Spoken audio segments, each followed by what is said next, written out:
तो चलिए आगे बढ़ते हुए रुकेंगे उत्तराखंड का, जहां पंतनगर में विशेष कार्यक्रम हो रहा है 119वां अखिल भारतीय किसान मेला, जिसका सीधा प्रसारण हम आपको दिखा रहे हैं पंतनगर से।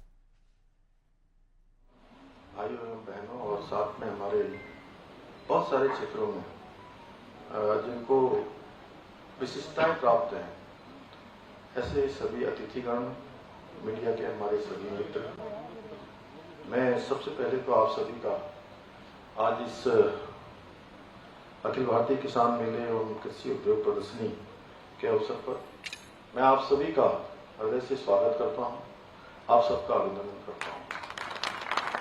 मेरे लिए भी अत्यंत हर्ष का विषय है कि आज मुझे इस शानदार कार्यक्रम के माध्यम से, जिसमें अभी हमारे कुलपति महोदय बता रहे थे कि 350 से भी अधिक अलग अलग प्रदर्शनियां लगी हुई हैं, अलग अलग स्टॉल लगे हुए हैं। इस मेले के माध्यम से आप सभी अन्नदाताओं के बीच में उपस्थित होने का शुभ अवसर प्राप्त हुआ है। मेरा मानना है कि इस प्रकार के आयोजन हमारे किसान भाइयों के लिए बहुत महत्वपूर्ण, उनके लिए एक मंच प्रदान करते हैं और तमाम प्रकार की जो कृषि के क्षेत्र में होने वाले नवाचार हैं, नए अनुसंधान हैं, नई जानकारियां हैं, उन सब से हमारे किसान भाइयों को परिचित होने का अवसर ऐसे मेले प्रदान करते हैं। क्योंकि यहाँ पर एक ही स्थान पर हमारे किसान भाई बहन जो आधुनिक कृषि तकनीकें हैं, उन्नत बीज हैं, नए कृषि यंत्र हैं, उनकी भी जानकारी प्राप्त कर सकते हैं।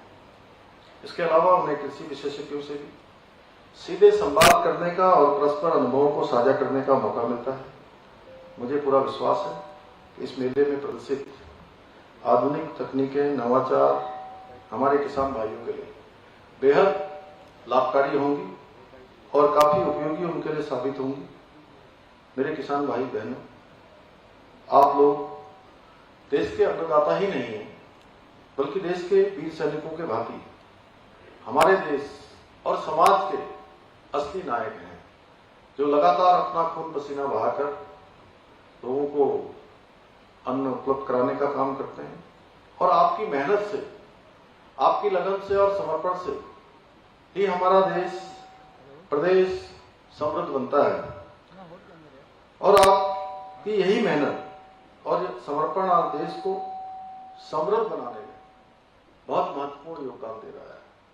और 2047 का जो आदरणीय प्रधानमंत्री श्री नरेंद्र मोदी जी का विकसित भारत का संकल्प है, उसमें हमारे किसान भाइयों की बहुत बड़ी महत्वपूर्ण भूमिका होने वाली है।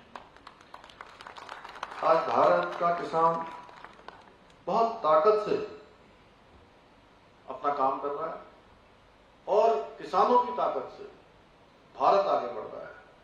क्योंकि जब कोई खेत समृद्ध होता है, खेत अच्छा होता है, तो गांव समृद्ध होता है। और जब गांव समृद्ध होते हैं तो देश स्वतः ही समृद्धि को प्राप्त हो जाता है, स्वतः ही देश आगे बढ़ जाता है। यही कारण है कि आज आदरणीय प्रधानमंत्री जी गांव